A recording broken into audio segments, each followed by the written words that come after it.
karena untuk formasi itu lebih sedikit daripada jumlah honorer di daerah itu, maka pelamar umum ini nanti nggak bisa mendaftar. Sobat calon guru semuanya, di sini untuk mekanisme seleksi P3K guru tahun 2024, di sini nanti untuk kriteria pelamar dan juga pengisian formasi P3K secara berurutan. Yang pertama itu adalah XTHK 2, yang kedua inilah tenaga non ASN yang terdaftar di database BKN, yang ketiga adalah tenaga non ASN yang aktif bekerja di instansi pemerintah. Kalau misalkan kondisinya seperti ini untuk urutan penentuan kelulusan dan juga pengisian formasi, bagaimanakah kira-kira celah guru honorer yang tidak masuk database BKN bisa diangkat P3K guru tahun 2024. Nah, khususnya bagi teman-teman guru honorer pelamar umum, baik itu guru honor sekolah negeri masa kerja kurang dari 2 tahun, kemudian guru swasta, kemudian lulusan PPG. Nah, kira-kira seperti apa syarat pelamar umum atau P4 ini bisa daftar P3K guru 2024. Dan di sini nanti kita akan mengecek kira-kira simulasinya seperti apa. Tentunya di sini nanti akan bisa menjadi bahan persiapan bagi teman-teman guru honor sekolah negeri masa kerja kurang dari 2 tahun, kemudian guru swasta dan juga lulusan PPG. Bagaimanakah informasinya? Silahkan simak video ini sampai selesai. Namun sebelum kita lanjutkan, perlu saya ingatkan, bagi teman-teman yang mungkin baru pertama kali menemukan channel Calon Guru ini, silakan klik tombol subscribe-nya dan aktifkan notifikasi loncengnya, sehingga jika calon guru menyajikan update informasi terbaru, kalian tidak akan ketinggalan informasi. Baiklah sobat-sobatnya, di sini pertama-tama di sini kita pahami dulu ya, yaitu terkait tentang rencana mekanisme seleksi ASN tahun 2024. Jadi seleksi CASN tahun 2024 di sini nanti ada 2 jenis seleksi. Yang pertama adalah formasi CPNS, yang kedua ini adalah formasi P3K. Untuk formasi CPNS ini diperuntukkan bagi teman-teman pelamar umum ya, ataupun juga fresh graduate, kemudian juga digital talent atau talenta digital. Nah, di sini nanti 100% untuk formasi CPNS ini nanti adalah kuotanya ini untuk umum teman-teman. Kemudian nanti mengikuti seleksi dengan CAT BKN atau komputer assist test. Selanjutnya untuk kelulusan CPNS ini nanti didasarkan dari nilai ambang batas dan juga yang berperingkat terbaik ya, yang nanti akan diambil. Nah, sementara untuk formasi P3K di sini untuk kalau misalkan kita lihat untuk kriteria pelamar dan juga pengisian formasi P3K secara berurutan, ini dimulai yang pertama adalah XTHK 2, ini yang terdaftar di database BKN dan juga harus melamar di instansi tempat bekerjanya. Yang kedua adalah non ASN yang terdata di database BKN. Kemudian yang ketiga adalah non ASN yang aktif bekerja pada instansi pemerintah. Nah, kalau misalkan di sini kita sinkronkan dengan formasi P3K guru ya, maka di sini untuk yang pertama inilah guru honorer THK 2 atau guru honorer kategori 2 ya. Yang kedua ini adalah guru honorer yang terdaftar di database BKN. Yang ketiga inilah guru honorer yang bekerja di instansi pemerintah. Artinya guru honorer di sekolah negeri, teman-teman. Nah, termasuk juga untuk yang di sini yang masuk dalam kategori guru honorer sekolah negeri, di sini adalah harus yang aktif bekerja ya di sekolah negeri sampai dengan sekarang. Namun di sini ada catatan nih, yaitu harus memiliki pengalaman di bidang kerja yang relevan. Kalau misalkan kita sebagai guru honorer di sekolah negeri, tentunya di sini di Dapodik kita ya, karena untuk database dari guru honorer Kemdikbudristek ini nanti didasarkan dari Dapodik, teman-teman. Jadi minimal 2 tahun bekerja untuk jenjang pemula, terampil, mahir, kemudian penyelia dan juga ahli pertama. Untuk guru honorer ini nanti kan untuk pendaftaran syaratnya itu kan harus memiliki ijazah S1 ya. Dan ijazah S1 ini nanti kalau misalkan kita lulus menempati golongan 9. Artinya di sini untuk jabatan yang kita lamar inilah ahli pertama ya. Misalkan ahli pertama guru agama Islam, ahli pertama guru kelas SD, atau mungkin juga ahli pertama guru PKN, guru bahasa Indonesia dan lain sebagainya. Nah, untuk yang jenjang muda ini adalah minimal 3 tahun. Nah, selanjutnya di sini aktif bekerja di instansi pemerintah selama minimal 3 tahun berturut-turut ya. Ini adalah untuk rencana mekanisme seleksi CASN tahun 2024. Ini adalah untuk yang formasi P3K diurutkan dari XTHK 2, kemudian non ASN yang terdaftar di database BKN dan juga non ASN yang aktif bekerja pada instansi pemerintah. Dan selanjutnya banyak sekali teman-teman yang bertanya di kolom komentar pada video sebelumnya. Kalau misalkan di sini untuk seleksi P3K 2024 ini difokuskan untuk penuntasan tenaga non ASN.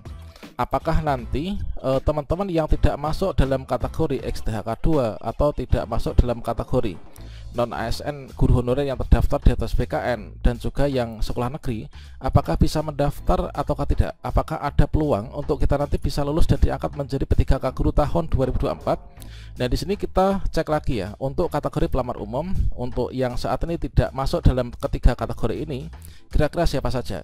Yang pertama yaitu guru honor sekolah negeri, masa kerja yang kurang dari 2 tahun atau kurang dari 3 tahun. Yang kedua inilah guru swasta. Yang ketiga ini adalah lulusan PPG. Otomatis dari ketiga kategori ini nanti akan kembali masuk ke dalam kategori pelamar umum, teman-teman.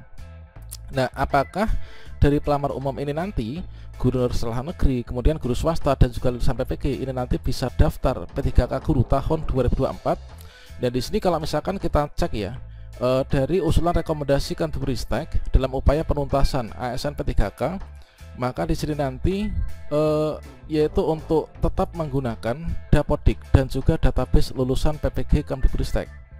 Kalau misalkan kita mengacu pada poin kelima usulan rekomendasi Kemdikbudristek terkait tentang mekanisme juknis seleksi P3K guru tahun 2024 yang sekarang ini sedang digodok, tentunya di sini nanti teman-teman guru honor sekolah negeri masa kerja kurang dari 2 tahun, guru swasta lulusan PPG ini nanti sepertinya bisa untuk mendaftar P3K guru tahun 2024. Namun untuk kita bisa mendaftar P3K guru tahun 2024 ini nanti tentunya ada syaratnya, teman-teman. Dan kira-kira syaratnya apa? Terkait tentang syarat untuk pelamar umum ini bisa mendaftar P3K guru tahun 2024. Di sini secara tersirat ini kita bisa cermati nih di bagian bawah ini. Nah, jadi tetap menggunakan Dapodik dan database lulusan PPG Kemdikbudristek kan. Di bawahnya ada tulisan terdapat 165 instansi yang jumlah usulannya melebihi jumlah non ASN yang ada. Nah, artinya teman-teman pelamar umum dari 3 kategori ini nanti bisa mendaftar P3K guru kalau misalkan jumlah formasi yang diusulkan oleh Pemda ini melebihi jumlah tenaga honorer yang ada di daerah tersebut ya. Nah, tenaga honorer yang ada jumlahnya seperti apa? Nah, tentunya jumlah non ASN yang ada itu adalah yang meliputi dari ini, dari guru honorer K2, dari guru honorer yang terdaftar di data BKN, kemudian dari honorer yang di sini aktif bekerja di instansi pemerintah atau di sekolah negeri ya. Kalau misalkan formasinya melebihi dari ini, tentunya nanti teman-teman bisa mendaftar. Namun sayangnya di sini hanya ada 165 instansi saja yang formasinya ini adalah melebihi dari tenaga non ASN yang ada. Nah, sekarang ini coba kita cek ya. Sebagai contohnya seperti ini. Teman-teman nanti yang bisa mendaftar tuh kira-kira yang seperti ini untuk mendaftar P3K di pelamar umum. Nah, kita cek misalkan saja untuk penerimaan P3K di Kabupaten A. Dan di sini untuk formasi ya, misalkan untuk guru kelas. Nah, guru kelas ini jumlah formasi di daerah itu dibuka 50. Nah, di daerah itu terdapat XDHK 2 itu jumlahnya ada 2. Kemudian di sini kan berarti kalau 50 formasi kan dikurangi 2, ini kan masih sisa kan. Kemudian guru honorer yang terdaftar di data BKN ini ada 5. Kemudian guru honorer sekolah negeri ini ada 20. Nah, sehingga di sini nanti masih ada sisa 23. Nah, ini berarti untuk yang formasi guru kelas ini antara jumlah formasi dengan jumlah tenaga non ASN yang ada di daerah itu ini melebihi. Kalau misalkan formasinya berlebih seperti ini nanti sama halnya dengan tahun kemarin. Teman-teman dari pelamar umum nanti bisa melakukan pendaftaran P3K guru tahun 2024. Oke, seperti itu ya. Nah, ini adalah masih ada sisa 23 formasi. Jadi 23 formasi ini nanti teman-teman guru honor sekolah negeri, guru swasta dan juga lulusan PPG ini nanti insya Allah bisa mendaftar dan juga bisa lulus sama halnya dengan tahun kemarin. Supaya kita bisa lulus ini nanti seperti apa? Supaya lulus ya di sini nanti harus ini, yaitu peringkat terbaik. Kita mengerjakan tes dengan menggunakan cat BKN, nanti nilainya dur-duran, tinggi-tinggian. Yang tinggi itulah nanti yang akan lulus. Nah, untuk yang nggak lulus gimana? Kalau teman-teman yang guru honorer terdaftar dari BKN, kalau nggak lulus nanti diangkat menjadi P3K paruh waktu.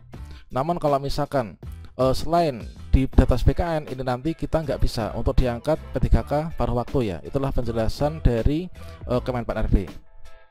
Kemudian kita ambil contoh yang kedua, guru PAI ini jumlah formasi ada 10. Kebetulan di daerah itu untuk XDHK 2 itu nggak ada. Kemudian guru honor database PKN ini ada 2. Kemudian di sini untuk guru honor sekolah negeri ini ternyata ada 22. Nah, dengan demikian untuk pelamar umum ini nanti karena di sini min 14 ya, pelamar umum ini nanti tidak bisa mendaftar. Ini sama halnya dengan tahun sebelumnya. Kalau karena untuk formasi itu lebih sedikit daripada jumlah honorer di daerah itu, maka pelamar umum ini nanti nggak bisa mendaftar. Jangankan pelamar umum, bahkan di sini untuk guru honor sekolah negeri pun nanti nggak lulus semua ya, banyak yang nggak lulus. 10 dikurangi 2 kan berarti kalau misalkan di sini jumlah formasi 10 dikurangi 2 ini kan masih 8 ya. 8 di sini guru honor sekolah negeri masih 22, berarti di sini 22 dikurangi 8 ini nanti yang nggak lulus ya dari guru honor sekolah negeri. Berarti di sini nanti masih ada sekitar 14 guru honor sekolah negeri yang tidak lulus seleksi. Apalagi di sini yang pelamar umum, tentu saja mendaftar pun nanti nggak bisa ya. Ini nanti berdasarkan dari perankingan ini teman-teman, perankingan terbaik ya yang diambil.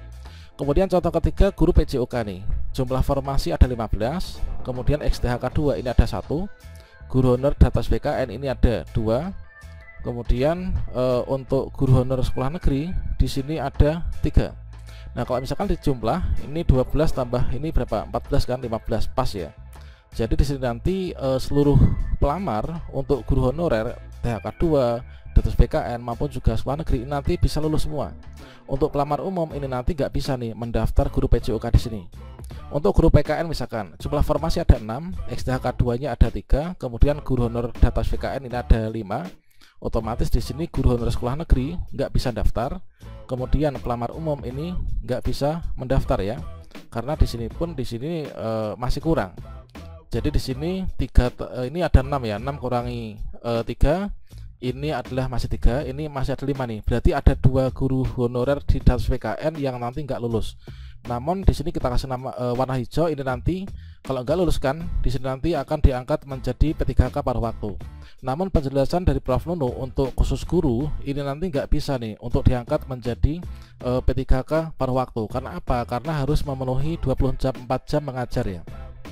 Kemudian untuk guru TIK, jumlah formasi ada 2 yang dibuka, kemudian XDHK 2-nya ada 2. Otomatis di sini nanti guru honor database PKN ini nggak ada formasi, kemudian di sini nggak ada formasi, apalagi pelamar umum ini nggak ada formasi ya. Bahkan kemarin itu saya sempat melihat di salah satu Pemda itu dari SPTJM usul formasi, di sana itu hanya membuka 4 formasi saja. 4 formasi tentunya nanti yang nggak linear dengan itu tentunya nggak bisa daftar gitu kan. Nah ini, selanjutnya untuk kalau misalkan di sini ini kan disampaikan juga bahwa untuk di tahun 2024 nanti diupayakan tetap mengupayakan penuntasan untuk guru lulus passing grade tahun 2021.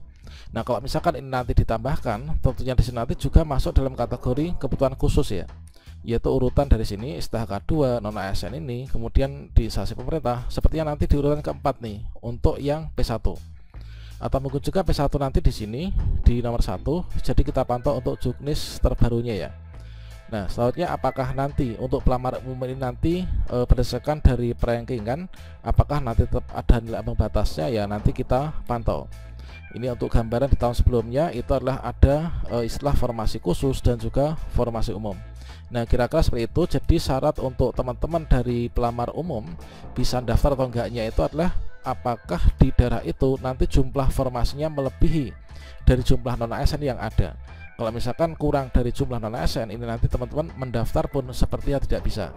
Kalau misalkan kita ini masih dari kalangan ini ya, dari pelamar umum masih kita itu memenuhi syarat, misalkan usia di bawah 35, kemudian ijazahnya linear, nanti saya rekomendasikan kalau misalkan kita nggak bisa daftar P3K guru, teman-teman nanti bisa mendaftar di sini, yaitu formasi CPNS nih. Kan di sini nanti kita bisa mendaftar ya. Oke, demikian teman-teman, semoga bermanfaat ya. Salam sukses untuk kita semuanya. Semoga kita nanti diangkat semua ya di tahun ini. Wassalamualaikum warahmatullahi wabarakatuh.